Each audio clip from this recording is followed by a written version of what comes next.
आज हम लोग बात करेंगे वैश्विक तापन, ग्लोबल वार्मिंग पर। वैश्विक तापन, वैश्विक स्तर पर पृथ्वी का गर्म होना ही वैश्विक तापन है। जैसे हम किसी वस्तु को आग देकर के गर्म करते हैं, गर्म के बाद उसका स्वभाव जो है उसमें ऊष्मा का संचार होता है और वो गर्म हो जाती है।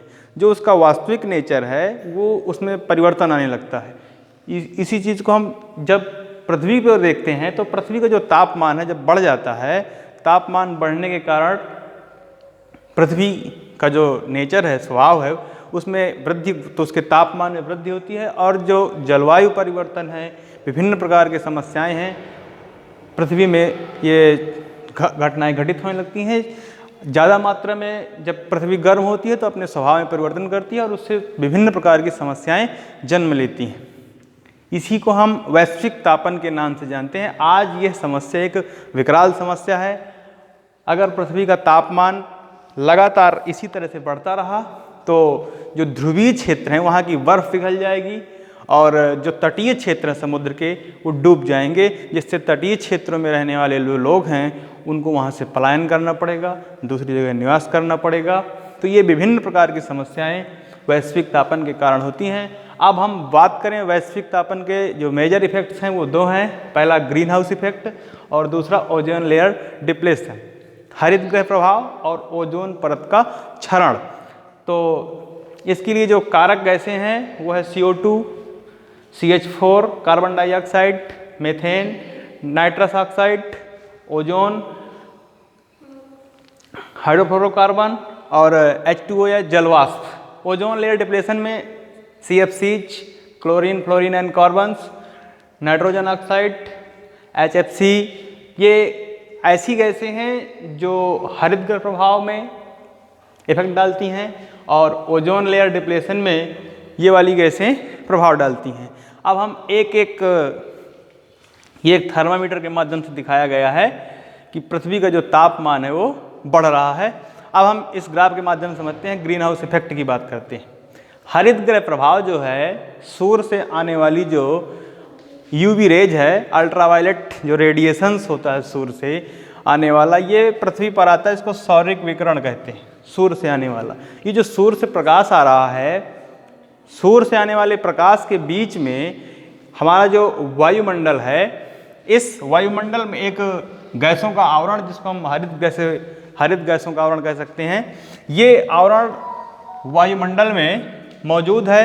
इस हरित गैसों का जो आवरण है, ऊपर से जो अल्ट्रावायलेट रेडिएशन आ रहा था, चूँकि इसका जो तरंग दैर्घ्य वेवलेंथ है ये कम होता है, तो ये छोटी छोटी किरणों में आता है। और ये जो गैसें हैं, हरित गृह गैसें, CO2, CH4, N2O, O3, HFC, H2O, ये जो गैसें यहाँ पर हैं, ये गैसें इस अल्ट्रावायलेट रेडिएशन को रोक नहीं पाती हैं,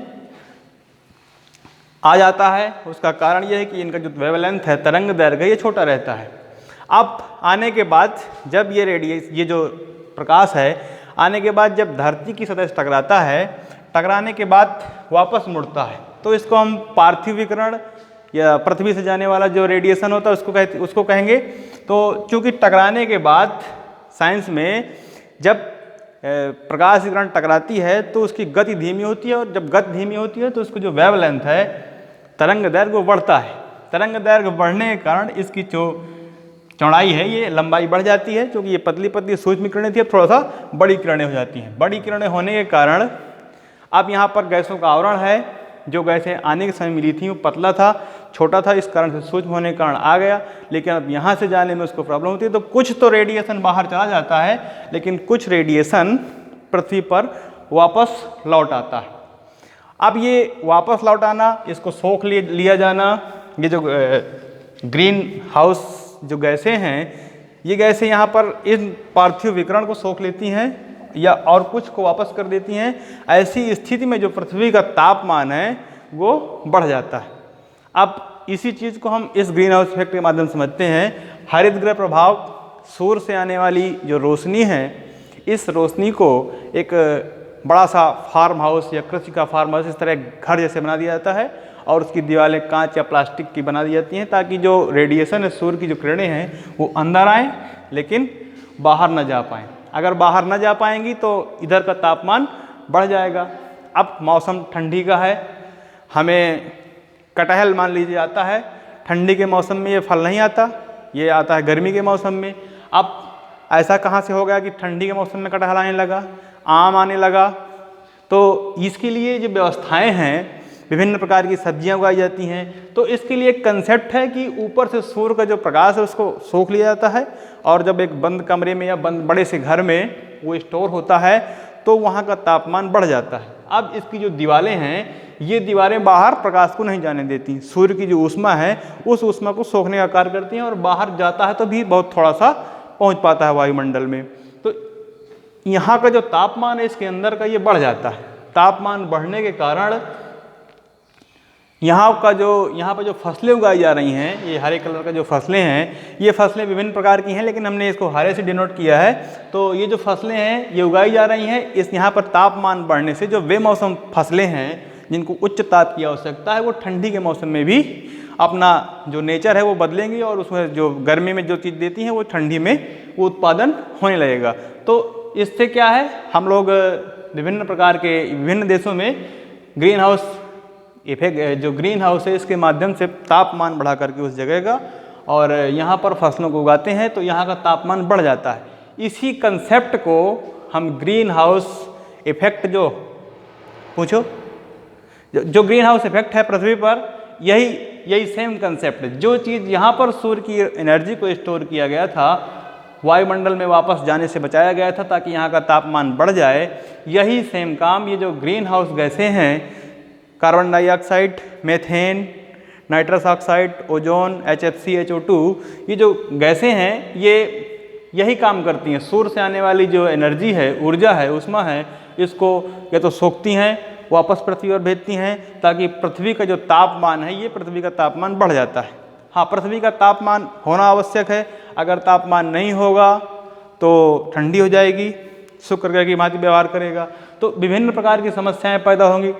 रात में बहुत तेज ठंडी रहेगी, दिन में बहुत तेज गर्मी, अगर वायुमंडल की समस्या आएगी तो पृथ्वी का जो वायुमंडल है ये पूरा सुरक्षा कवच है, सुरक्षा दे रहा है। और जो हरित ग्रह गैसें हैं, इस रेडिएशन को, सूर्य की जो रेडिएशन है इसको रोकती हैं और पृथ्वी के वायुमंडल को और गर्म करने का काम करती है। अब हमें इसकी ज़रूरत क्यों पड़ी पढ़ने की? हम आखिरकार वैश्विक तापन और हरित ग्रह ग्रीन हाउस इफेक्ट को पढ़ क्यों रहे हैं? इसका कारण ये है कि ये जो नेचुरली होता है, प्राकृतिक रूप से होता है, ये अपने आप में होता रहता है और उसकी जो रिसाइकिल है वो होता रहता है। लेकिन इसमें हम लोग मनुष्य के द्वारा विभिन्न प्रकार के उपयोग किए गए, जनसंख्या वृद्धि के कारण CO2 की मात्रा बढ़ी, CH4 अधिक जुताई के कारण फसलों के जुताई, जानवरों की जुगाली, विभिन्न प्रकार की चीज़ों से ये CH4 निकलती है। N2O नाइट्रस ऑक्साइड, नाइट्रेट जब स्थिरीकरण होता है तब बढ़ती है। ओजोन लेयर में छेद हो रहा है, उसके कारण से जो ये रेडिएशन है ये सीधे बिना छाने से धरती पर आता है। जलवाष्प हो गया, क्लोरोफ्लोरोकार्बन्स ओजोन को नुकसान करता है। तो ये जो चीज़ें हैं, इस चीज़ को मनुष्य कर रहा है, वैज्ञानिक अनुसंधानों के माध्यम से हो रहा है, विभिन्न प्रकार के औद्योगिकरण के माध्यम से हो रहा है। हम पौधों को काट रहे हैं, इस कारण से ये पौधों को अगर काटेंगे तो मनुष्य की जनसंख्या बढ़ेगी। अब अगर मनुष्य बढ़ेंगे तो CO2 का उत्पादन बढ़ेगा और उसकी खपत, कंजम्पशन जो है वो पेड़ करते हैं, और पेड़ रहेंगे नहीं तो CO2 की मात्रा बढ़ जाएगी। CO2 की मात्रा बढ़ेगी तो स्वाभाविक तौर पर हरित गृह गैसों का जो आवरण है ये, इसमें CO2 की मात्रा बढ़ेगी तो CO2 जो है और ज़्यादा पृथ्वी गर्मी को बढ़ाएगा। इसलिए चूँकि इसको करने वाले हम ही लोग हैं, इसलिए इसको समझना हमारे लिए आवश्यक है। अब हम थोड़ा सा बात करते हैं ग्रीन हाउस इफेक्ट के कुछ तथ्यों पर। अब हम बात करते हैं हरित गृह प्रभाव के खोज की।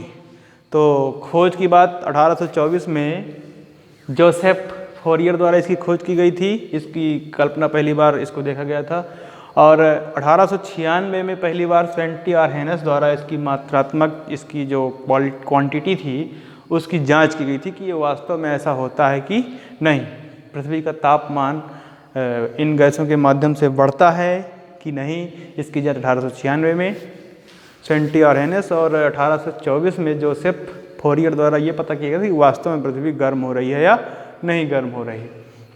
कैसे पता हुआ होगा कि पृथ्वी गर्म हो रही है? अगर पृथ्वी गर्म होगी तो जो ध्रुवीय क्षेत्र हैं वहाँ की बर्फ पिघलेगी, और बर्फ पिघलेगी तो सीधी सीधी सी बात है कि पृथ्वी गर्म है तभी बर्फ पिघलेगी, क्योंकि बर्फ का एक स्वभाव है, उसका गुण है शीतलता देना और गर्मी पर पिघलना। चाहे आप जिस जगह बर्फ को ले जाइए उसका स्वभाव है, इसमें परिवर्तन होना संभव नहीं है। इन्होंने देखा कि जो बर्फ है पिघल रही है, तो इन्होंने निश्चित किया कि वाकई में पृथ्वी गर्म हो रही है, तभी ये बर्फ पिघल रही है।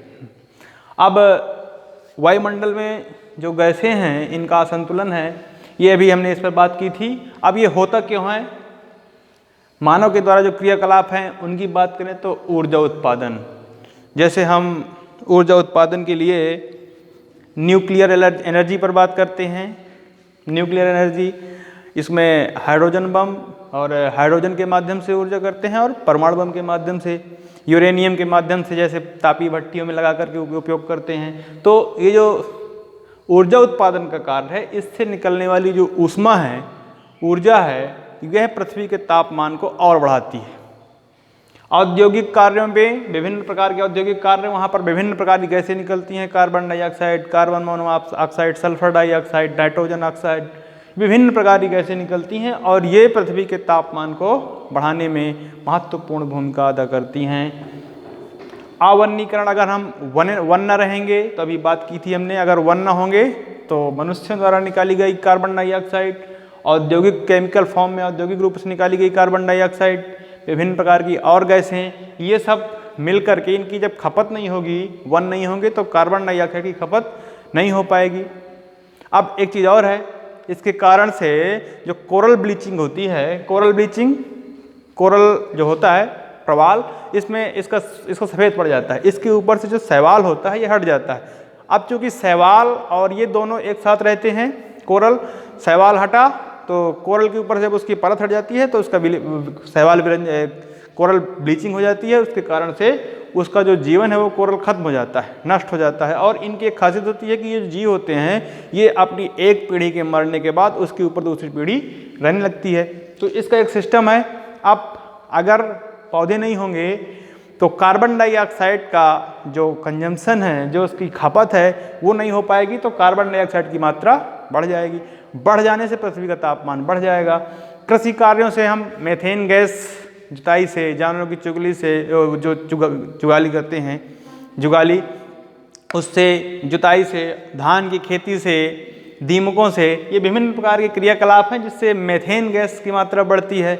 अब मीथेन की मात्रा बढ़ेगी तो तापमान, पृथ्वी का तापमान वही बढ़ाएगी, क्योंकि वो जो पार्थिव रेडिएशन है उसको रोकेगी। अब हम गैसों की बात करें तो क्लोरोफ्लोरोकार्बन्स, इसमें क्लोरीन, फ्लोरीन और कार्बन्स, तीन चीज, CF6, क्लोरोफ्लोरोकार्बन्स, CO2। अच्छा, क्लोरोफ्लोरोकार्बन की बात करें तो ये वैश्विक तापन में कैसे योगदान देता है? क्लोरीन गैस की बात करें तो अभी कुछ समय पहले CFL बल्ब का उपयोग ज़्यादा किया जाता था, जिसमें कांच रहता था, लंबा लंबा सा बल्ब रहता था इस तरह का। तो उस ऐसे बल्ब रहता था लंबा लंबा इस तरह का, गोला या दो तरह का, एक लंबा सा बल्ब CFL। तो इसमें क्लोरीन गैस भरी रहती थी। अब इस क्लोरीन गैस का जब व्यापक उपयोग किया गया, बहुत जगह जलाया गया है, पूरे देशों में जलाया गया, तो इससे क्लोरीन गैस इतनी ज़्यादा मात्रा में निकली कि वो जाकर के ओजोन लेयर को प्रभावित करने लगी। आज आपको ये बल्ब नहीं मिलेगा, क्योंकि भारत सरकार ने इस पर व्यवस्था की कि इस बल्ब को हटाया जाए ताकि ये ओजोन लेयर को नुकसान ना करे। इसी की जगह पे आज LED बल्ब का प्रयोग किया जा रहा है। CO2, कार्बन डाइऑक्साइड, ये औद्योगिक क्षेत्रों से, मनुष्य के द्वारा, जीव जंतुओं के द्वारा जो अपापचयी क्रियाएं होती हैं, श्वसन की क्रिया होती है, वो उसमें निकलता है। मनुष्य ऑक्सीजन को लेता है और कार्बन डाइऑक्साइड को छोड़ता है। तो अब पेड़ कार्बन डाइऑक्साइड को ग्रहण करते हैं, ऑक्सीजन को छोड़ते हैं, तो दोनों एक दूसरे के ऊपर निर्भर हैं। ये व्यवस्था, अगर कार्बन डाइऑक्साइड बढ़ेगी तो स्वभाव है उसका कि पृथ्वी का तापमान बढ़ाएगी।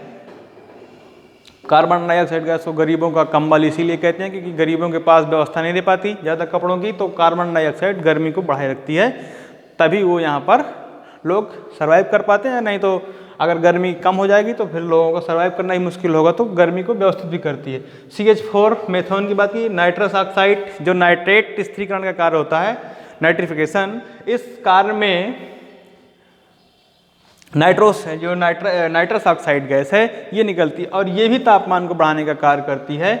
जलवाष्प पानी वैसे तो गर्मी का कार्य नहीं करता, लेकिन ये जब वायुमंडल में पहुंचता है जलवाष्प, तब ये पृथ्वी का जो पार्थिव विकिरण जो जाता है उसको अवशोषित कर लेता है, सोख लेता है, तब ये नुकसान करता है। तो अब हम बात करते हैं इसके नुकसानों पर, इससे प्रभाव नुकसान क्या होंगे।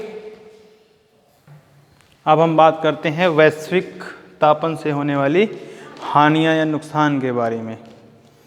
देखिए नुकसान क्या होगा, जब पृथ्वी का तापमान बढ़ेगा तो तापमान बढ़ना ही निरंतर वृद्धि होना ग्रीन हाउस के कारण हो रही है, ये वैश्विक तापन का सबसे बड़ा कारण है। हरित गृह पृथ्वी का गर्म होना।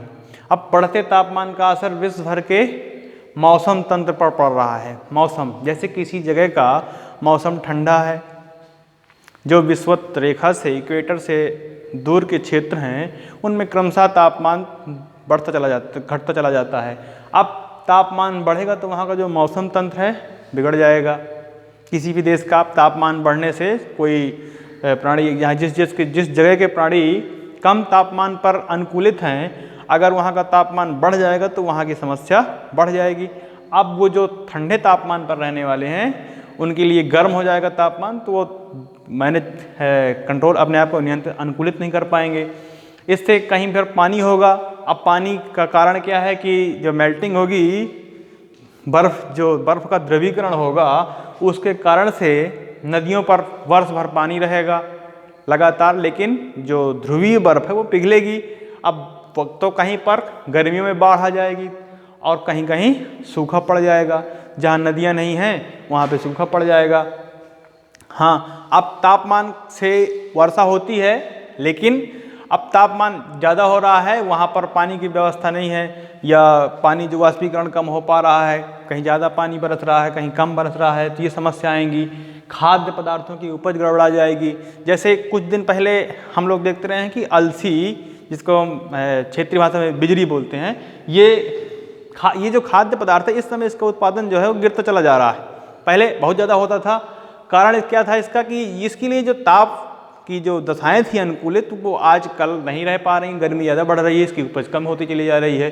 कुछ पदार्थ ऐसे थे जो पहले कम हुए थे, अब वो ज़्यादा होने लगे हैं। तो दलहनी फसलों में, तिलहनी फसलों में, इनमें अलग अलग प्रभाव इसका देखा जाता है वैश्विक तापन का। और ध्रुवीय जो बर्फ़ है इसके पिघलने से नदियों पर पानी ज़्यादा रहेगा, और कहीं कहीं जो तटीय क्षेत्र हैं, जैसे भारत के तटीय क्षेत्र की बात करें तो जो ये एरिया है, ये निचला एरिया, ये जो हिस्सा है यहाँ पे पानी है इंडियन ओशियन का, और इस पानी वाले एरिया में ऐसे ही विश्व के तमाम देश जो तटीय क्षेत्र में आते हैं, वहाँ पर जो समुद्र का जो सी लेवल राइज होगा, बढ़ेगा, तो पानी की मात्रा यहाँ पर धीरे धीरे इस तट को अगर हम देखें तो ये ऐसे भी हो सकता है, ऐसे सिकुड़ यहाँ पर इस क्षेत्र, अगर ये क्षेत्र जलमग्न हो जाएगा तो यहाँ पर जो रहने वाले लोग हैं ये यहाँ से पलायन कर जाएंगे, तो एक बड़ी समस्या होगी। अब प्रवाल ब्लीचिंग, ये कोरल ब्लीचिंग क्या है, इसकी जो समस्या है, जब तापन बढ़ेगा तो जो ऊपर इसके कवक है ये हट जाएगा। कवक के हटने से प्रवाल की मौत हो जाएगी। प्रवाल की मौत होने से प्रवाल एक जीव होते हैं जो 20 से 30 किलोमीटर की गहराई पर रहते हैं, 20 से 30 मीटर की। तो ये समुद्र का जो इकोसिस्टम है उसको बनाए रखते हैं, क्योंकि आपने सोचा होगा कि जब समुद्र में किसी भी प्रकार का पेड़ पौधा नहीं है, यहाँ पर पृथ्वी पर तटीय क्षेत्रों पर या क्षेत्र पृथ्वी के अंदर जो भूभाग है इस पर पेड़ पाए जाते हैं, इसलिए ऑक्सीजन की मात्रा कंट्रोल रहती है। लेकिन जबकि आप समझते हैं कि इसका 25% ही लगभग ये क्षेत्र है, बाकी जो 75% एरिया है वो पूरा पानी से ढका हुआ है। तो उस क्षेत्र में ऑक्सीजन कहाँ से पहुँचती है, तो समुद्र में जो शैवाल पाए जाते हैं सबसे ज़्यादा ऑक्सीजन का उत्पादन यही करते हैं। अब गर्मी बढ़ने से समुद्र का जो तापमान है ये बढ़ेगा। तापमान बढ़ेगा तो एक सरफेस टेंशन होता है, पृष्ठीय तनाव। अगर सरफेस टेंशन होगा तो पानी पतला हो जाएगा। पतला होने के साथ उसमें जो और भी समस्याएं हैं, जो उनके जो केमिकल्स हैं, जो खनिज लवण हैं, उनकी मात्रा में प्रभाव पड़ेगा, पानी का घनत्व कम होगा, तो विभिन्न प्रकार की समस्याएं पैदा होने से जो ऊपर कोरल के ऊपर जो शैवाल रहता है वह शैवाल हट जाएगा उसके ऊपर से, तो जो कोरल है उसका जो वास्तविक नेचुरल कलर वाइट है वो निकल आएगा। अब वो बाहर आए कि उसकी मौत हो जाएगी। तो जो समस्या है वहाँ पर जीवों की मौत होगी। और ये अब कारण क्या है, उसके मौत से नुकसान फायदा क्या है? शैवाल और कोरल दोनों आपस में एक दूसरे के साथ एक दूसरे के लिए आवश्यक हैं। उसने उसको कार्बन डाइऑक्साइड दी, उसने उसको ऑक्सीजन दी, तो दोनों एक दूसरे, उसने उसको भोजन दिया, वो उसका आधार बना। अब शैवाल तैरता रहेगा तो शैवाल के लिए आधार बन गया कोरल, और कोरल के लिए शैवाल से भोजन प्राप्त होने लगा। तो एक दूसरे के साथ दोनों का संबंध, जो सहभागिता थी वो खत्म हो जाएगी। तो ऐसी स्थिति में विभिन्न प्रकार की समस्याएं पैदा हो जाएंगी। अब हम इसके दूसरी ध्रुवीय बर्फ जो होती है, ध्रुवीय अभी हम समझेंगे। जो पृथ्वी है इसमें जो नॉर्थ पोल और साउथ पोल है, ये जो दो पोल हैं, क्योंकि जो सूर्य की दूरी है वो इक्वेटर विषुवत रेखा 0 डिग्री पर होती है। सूर्य यहाँ से ट्रॉपिक ऑफ कैंसर और Tropic of Capricorn 23.5 degree N और 23.5 डिग्री एस, सूर्य अपनी गति यहाँ तक करता है। सूर्य यहाँ पे 2 बार रहेगा, एक बार इधर जाएगा, एक बार इधर आएगा। भारत हमारा इस जगह पे स्थित है, भारत इस जगह पर स्थित है। अब उसका चक्कर क्या है कि जब सूर्य की गर्मी यहाँ तक सूर्य को आना है, इसी को हम यही दक्षिण भारत है, अब सूर्य को यहाँ तक जाना है, तो ये जो क्षेत्र हैं, ये अंटार्कटिका और ये आर्कटिक, जो दोनों वृत्त हैं 90 डिग्री पे, इस पे सूर्य का प्रभाव यहाँ पर सूर्य आ ही नहीं पा रहा, क्योंकि जो सूर्य की चलने की वो है लिमिट, वो यहाँ तक है, ट्रॉपिक ऑफ कैंसर और ट्रॉपिक ऑफ कैप्रिकॉन, कर्क रेखा और मकर रेखा तक, विषुवत रेखा से। तो यहाँ पर गर्मी ज़्यादा रहेगी, स्वाभाविक है, जहाँ सूर्य रहेगा गर्मी वहीं पर रहेगी। अब सूर्य यहाँ पर रहेगा तो गर्मी यहीं रहेगी, और ये जो क्षेत्र है ये ध्रुवीय क्षेत्र, इस पर सूर्य का जो प्रकाश है ये तो पहुँच ही नहीं पाता, अगर पहुँचता भी है तो बड़ा हल्का पहुँचता है। ऐसी स्थिति में यहाँ का तापमान गिरता है, तापमान गिरने के कारण यहाँ पर बर्फ बढ़ जाती है। अब बर्फ जब बढ़ जाएगी तो अब चूंकि पृथ्वी, ये पूरी पृथ्वी है, ये पूरा ग्लोब है, अगर ये पूरी पृथ्वी तापमान से बढ़ जाएगी, इसमें तापमान ज़्यादा हो जाएगा, तो सूर्य का प्रकाश जाए चाहे ना जाए, यहाँ की जो बर्फ है वो पिघलेगी। अब ये बर्फ पिघलेगी तो जो तटीय क्षेत्र है, बर्फ पिघलेगी तो उसका पानी में निर्माण, द्रवीकरण होगा। अब पानी कहाँ जाएगा?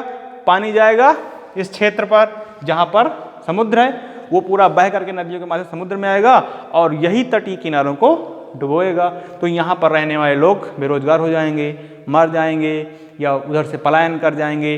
तो जो वैसी जनसंख्या बढ़ रही है, क्षेत्र और कम होता चला जाएगा, तो और भी समस्याएं बढ़ जाएंगी। ठीक, थैंक यू।